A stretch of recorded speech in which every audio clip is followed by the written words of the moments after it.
సాయి ఉపదేశం. బాబా ప్రేమతో అనుమతినిచ్చాడు, దీవించాడు. ప్రామాణికమైన కథలను, అనుభవాలను, సంభాషణలను, ఉపదేశాలను మొదలైన వాటినన్నింటినీ సంకలనం చేయి. నువ్వు కేవలం నిమిత్రమాత్రుడవు. నా కథను నేనే వ్రాయించుకుంటాను. నువ్వు నీ అహంకారాన్ని త్యాగం చేసి రాయి. అహంకారహితులై వర్తించే వారికి నా పూర్తి సహకారం లభిస్తుంది. నీలో అహం మమతలు సంపూర్ణంగా తొలగిపోవాలి. వాటి మచ్చలు కూడా ఉండకూడదు. అప్పుడే నేను నీలో నివసిస్తాను. నువ్వు శ్రవణం, మననం చేస్తూ రచన ప్రారంభించు. నన్నే కర్తగా భావించి కార్యానికి పూనుకో అన్నాడు. సాయి కథల ఫలం. నా కథలను శ్రవణం, కీర్తనం, కథనం, మననం, ధ్యానం చేస్తే నా ఎడల భక్తి ప్రేమలు ఏర్పడతాయి. అవి వారి అజ్ఞానాన్ని తక్షణమే నిర్మూలిస్తాయి. శ్రద్ధ, భక్తి ఎక్కడుంటాయో నేనక్కడ సదా బందీనై ఉంటాను. ఇవి మాత్రం లేకపోతే నేను అలాంటి వారికి ఎప్పటికీ అందకుండానే పోతాను. నా కథలను సద్భావంతో వినాలి, నిష్ఠతో వినాలి. అప్పుడు భక్తుల చిత్తాల్లో భక్తి ఉదయిస్తుంది, ఆత్మానుభూతి కలుగుతుంది, ఆత్మానందం ఏర్పడుతుంది. ఇంతకన్నా మనిషికి మరేం కావాలి అని చెప్పాడు బాబా. హేమాడ్ నామకరణం. ముందుగా నాకు హేమాడ్ అన్న బిరుదు పేరు ఎలా వచ్చిందో తెలియచేస్తాను. ఈ రచయిత మొదట్లో అల్లరివాడుగా, వాచాలుడుగా ఉండేవాడు. ఇతరులను నిందించడం, అవహేళన చేయడం అతని స్వభావంగా ఉండేది. ఇతనికి ఎలాంటి జ్ఞాన విజ్ఞానాలు ఉండేవి కావు. సద్గురువు మహిమ కానీ,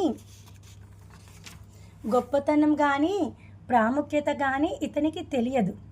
కుబుద్ధి, కుతర్కానికి ఇతను ప్రతిరూపమై ఉండేవాడు. తనకున్న తెలివితేటను చూసుకొని గర్వించేవాడు. వాద వివాదాల్లో అనవసరంగా తలదూర్చేవాడు. కాకాసాహెబ్ నన్ను షిరిడీకి రమ్మని ఒకటే పోరు పెట్టేవాడు. అతని ఒత్తిడి భరించలేక షిరిడీ వెళ్ళడానికి ఒప్పుకున్నాను. కానీ బయలుదేరే సమయానికి హఠాత్తుగా నిర్ణయం తారుమారైంది. నాకు ఒక ప్రాణ స్నేహితుడున్నాడు. అతను గురుదీక్ష పొంది గురుపుత్రుడయ్యాడు. అతను కుటుంబంతో పాటు లోనావాలో ఉండేవాడు. అతని ఏకైక కుమారునికి తీవ్రమైన జబ్బు చేసింది. చేయవలసిన చికిత్సలన్నీ చేయించారు. గురువు కూడా వచ్చి పిల్లవాని పక్కన కూర్చున్నాడు. కానీ ఎన్ని చేసినా ఏమీ లాభం లేకుండా పోయింది. ఆ గురువు కూడా ప్రక్కన కూర్చున్నాడు. కానీ ఏమీ చేయలేకపోయాడు. ఆ అబ్బాయి చనిపోయాడు. గురువుపై అపనమ్మకం. మానవ జీవితం విచిత్రాతి విచిత్రమైనది. ఎవరు కొడుకు, ఎవరు భార్య అంతా కర్మతంత్రమే. కర్మానుసారమే అన్నీ జరుగుతూ ఉంటాయి. మన ప్రారబ్ధ కర్మను అనుభవించక తప్పదు. నాకు ఆ విషాద వార్త తెలిసింది. దానితో నా మనసు వికలం చెందింది. గురువు వల్ల జరిగే ప్రయోజనం ఇంతేనా? గురువు కూడా అతని కొడుకును రక్షించలేకపోయాడే. ప్రారబ్ధం చాలా బలమైనది. ఈ సంఘటన నా మనసును బలహీనం చేసి వేసింది. సాయి దర్శనకాంక్షను నష్టం చేసింది.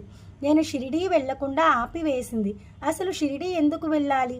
ప్రారబ్ధం ముందు గురువేం చేయగలడు? ప్రారబ్ధానుసారం ఏది ఎలా జరగాలో అది ఎలా జరిగి తీరుతుంది. అలాంటప్పుడు ఇక గురువు అవసరం ఏముంది? ఇలాంటి ఆలోచనల మూలంగా షిరిడీ వెళ్ళడం మానుకున్నాను. ప్రారబ్ధానుసారం ఏది సంభవించినా దానిని మనం అనుభవిద్దాం. అది సుఖకరమైనా దుఃఖకరమైనా సరే. ప్రారబ్ధ కర్మను తొలగించలేనప్పుడు ఇక గురువు అవసరమేముంది అని నిర్ణయించుకున్నాను.